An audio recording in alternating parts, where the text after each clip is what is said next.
Año. Alfonso, buenas tardes. Un gusto, mi estimado Julio. Gracias, Alfonso. ¿Cómo estás? Bien, pues aquí sobrellevando todo esto de enfermedades y problemas y todo, pero ¿tú cómo estás? ¿Cómo vas? Muy bien, mira, trabajando en esta etapa legalmente muy compleja, Julio, porque hay precampaña, hay intercampaña y luego hay campaña, y en esta etapa de intercampaña no puedes dar ni siquiera los buenos días porque puede etiquetarse ya como un acto anticipado de campaña. No obstante esas restricciones, muy bien, Julio. La gente del Estado nos recibe con gran entusiasmo. Lo hicieron el 18 y ahora creo que se ha incrementado ese ánimo, ese entusiasmo. En esta etapa estoy trabajando en la consolidación de la estructura de promoción y defensa del voto. Fui, como sabes, presidente de Morena del 2015 al 18 y me correspondió organizar la parte de la estructura que se encargó de estas tareas en la elección presidencial del 18. Ahora llego, esa estructura ha ido avanzando y me toca dar el jalón definitivo para que tenga capacidad para promover, pero sobre todo para defender cada uno de los votos que se emitan a favor de Morena. Las prácticas aquí en el Estado, con un gobernador, un gobierno priista, pues siguen como en sus peores tiempos, y es nuestra responsabilidad garantizar que no haya un solo acto de manipulación del voto. ¿Está gobernando mal Claudia Pavlovich, la priista? Es la gobernadora, sí, así es. Pero el gobierno del Estado, como siempre, se asumen con la responsabilidad de dejar a su partido en el poder, de dar continuidad a su partido en el poder, con independencia del ánimo ciudadano, que en este momento es de franco rechazo. Pues hay una historia de décadas de corrupción. Sonora ha venido perdiendo liderazgo de manera paulatina, lamentablemente, entre los estados de la frontera norte y, por supuesto, también en el elenco nacional. Hace algunas décadas Sonora figuraba era el segundo estado de la frontera en todo sentido, solo precedido por Nuevo León por razones de su industria centenaria, pero en este momento somos los últimos en inversión extranjera directa, en generación de empleo, somos el tercero en deuda, somos el segundo en corrupción a nivel nacional, es decir, estamos al final de la fila en los indicadores positivos y estamos en los primeros de la fila en los indicadores negativos. Esto ha acumulado pues una inconformidad que se traduce en un anhelo de cambio francamente muy marcado. Sí, tú tuviste una fuerte participación en el PRI con Luis Donaldo Colosio. Te pregunto, ¿actualmente alguna corriente priista te apoya, particularmente la de Manlio Fabio Beltrones? No, por supuesto que no. Por supuesto que no, mucho menos esa corriente. Sí te puedo decir que no obstante que han pasado tantos años del asesinato de Luis Donaldo, en algún momento Luis Donaldo fue un santo laico y todavía en una parte de la población se conserva ese reconocimiento a la aspiración frustrada a la figura de Luis Donaldo, y la gente, cuando sabe que fui colaborador cercano de Luis Donaldo, cuando lo recuerda o se los recuerdo, invariablemente hay una expresión de solidaridad, de aprecio, de apoyo que se traslada de la figura de Luis Donaldo a mí. Así es que pues esa es parte de la herencia no escrita que yo recibo de Luis Donaldo con pues, un gran honor y un gran compromiso, Julio, sobre todo. Alfonso, llegas a esta etapa de tu carrera política con un compromiso sustancial en lo político y lo ideológico. ¿Con Luis Donaldo Colosio o con Andrés Manuel López Obrador? A ver, yo creo que no son incompatibles. Puede haber matices y puede haber incluso diferencias, pero en algo que hay coincidencia es, en primer lugar, que estamos hablando de dos personas honestas, dos líderes honestos, dos líderes con una gran sensibilidad, dos líderes profundamente comprometidos, socialmente comprometidos y altamente sensibles en el ámbito político. Ambos también comprometidos con gobiernos democráticos, con gobiernos transparentes, con gobiernos austeros. O sea, son muchas las coincidencias. No pudiera decir que son iguales, pues si fueran iguales todos salen sobrando, excepto uno. No, pero tienen muchas coincidencias, particularmente en el ámbito social, de la transparencia, del combate a la corrupción, y por supuesto tengo el honor de haber sido parte del gabinete del presidente López Obrador, donde consolidé pues todos esos principios bajo los cuales actué también en la época de Luis Donaldo. Alfonso, todo este tiempo que has estado en escenarios tan distintos, Colosio en el PRI, su candidatura presidencial, Vicente Fox en Los Pinos, Marta Sagún, López Obrador, ¿no te ha asqueado todo ese proceso político tan duro, tan difícil, interno?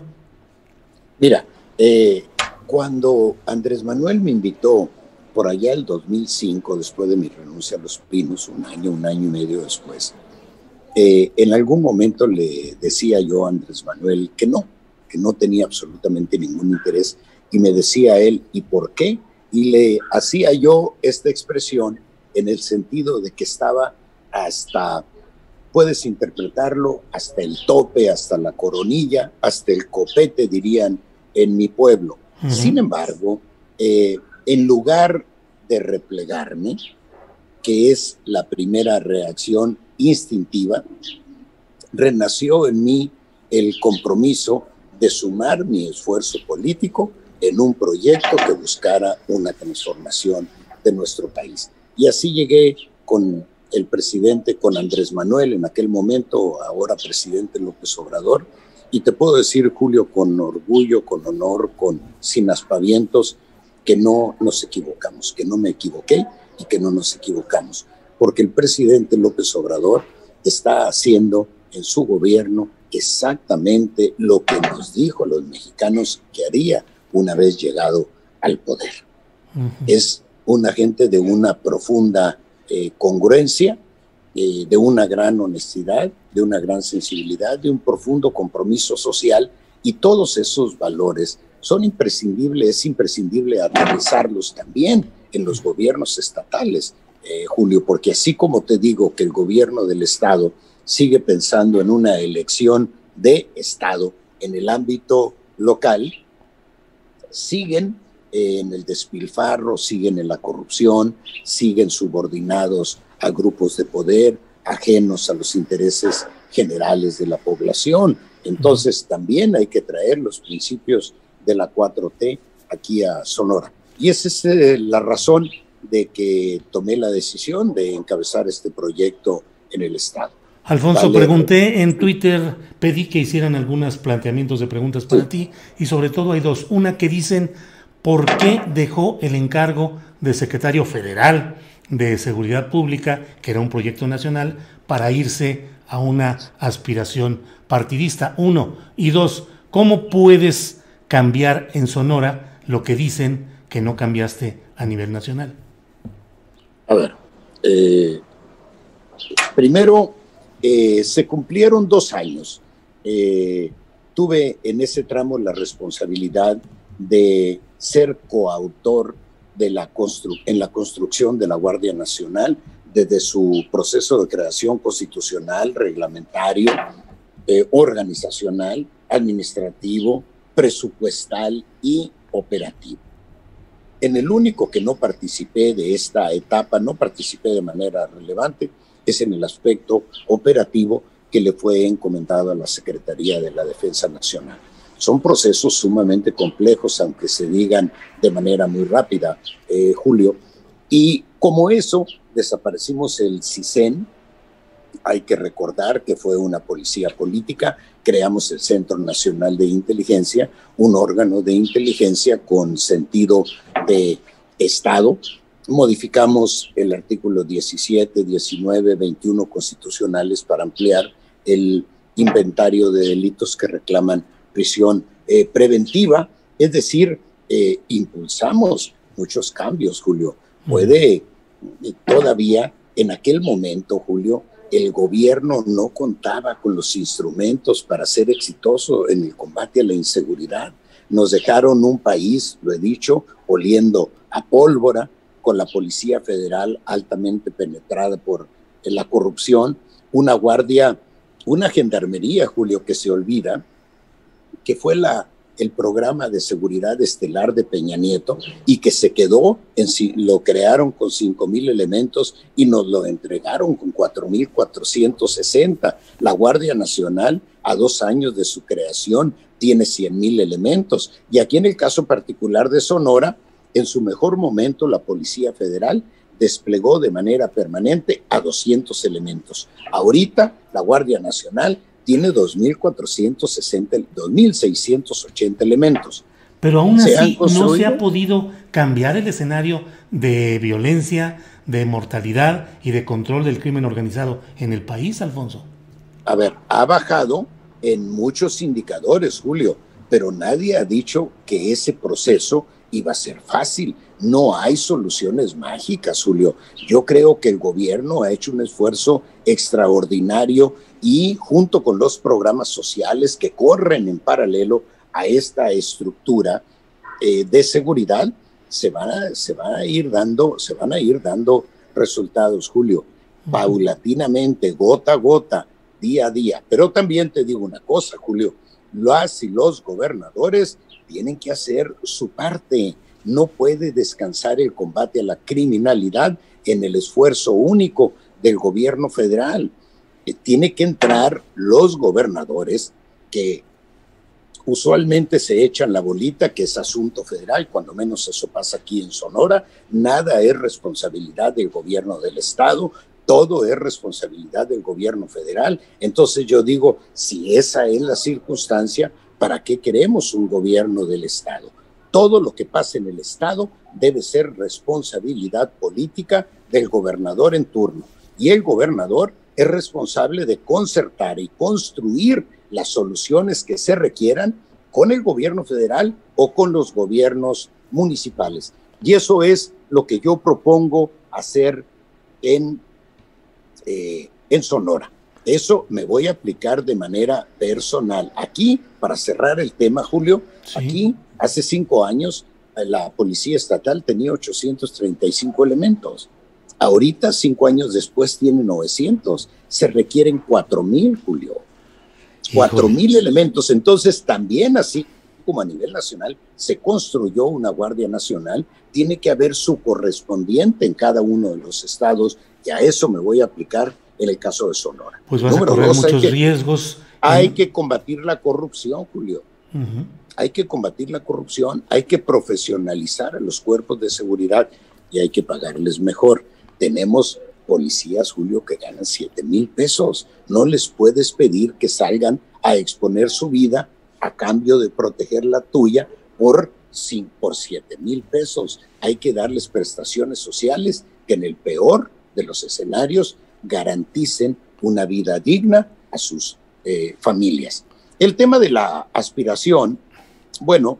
Te digo porque vas a correr riesgos en un estado con una fuerza histórica del crimen organizado que, según mi punto de vista, ha influido y determinado mucho la acción de gobernadores anteriores. ¿Cómo le vas a entrar tú? Julio, pues siempre hay riesgos, Julio. El asunto es que uno no incremente esos riesgos ni por ingenuidad ni por complicidad. Lo más preocupante de los riesgos para quien los ha padecido es usualmente, no siempre, pero hay una alta dosis de compromiso de alguna compromisos incumplidos de las autoridades.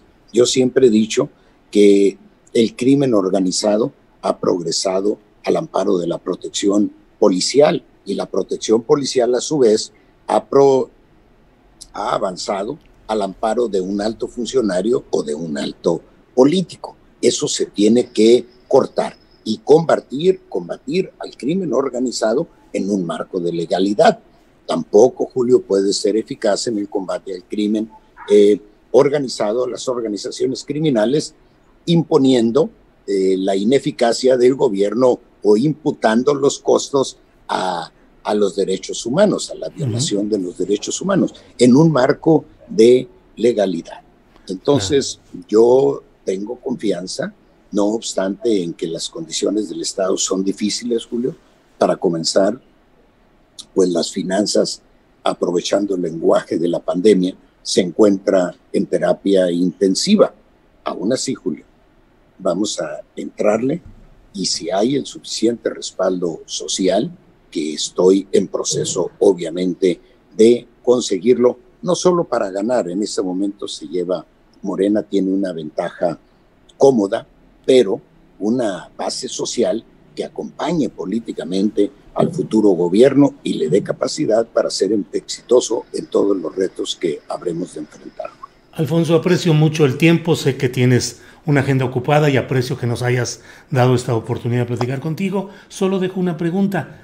En tu historia política, ¿estás cargando con, pues digamos, el estigma del caso Ovidio en Sinaloa? Cuando estás en una responsabilidad de esa naturaleza y con los niveles de inseguridad en los que recibimos al país, hay que recordar que el caso de Culiacán fue el 2019, todavía estaba en proceso la creación de la Guardia Nacional, era incipiente su creación. Estás expuesto a enfrentar acontecimientos graves y suceden lamentablemente y seguirán sucediendo en tanto no se estabilicen en niveles manejables la inseguridad. No es un estigma, asumo la responsabilidad que eventualmente me corresponda.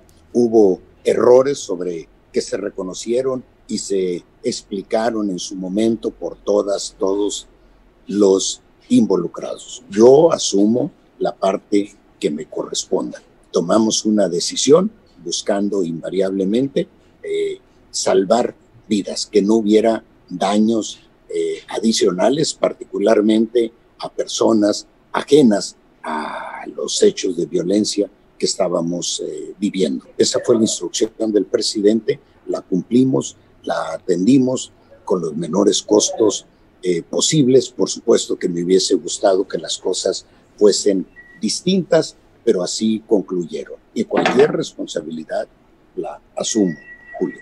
Bien. Son los riesgos de tener la encomienda que yo atendía como secretario de Seguridad y Protección Ciudadana.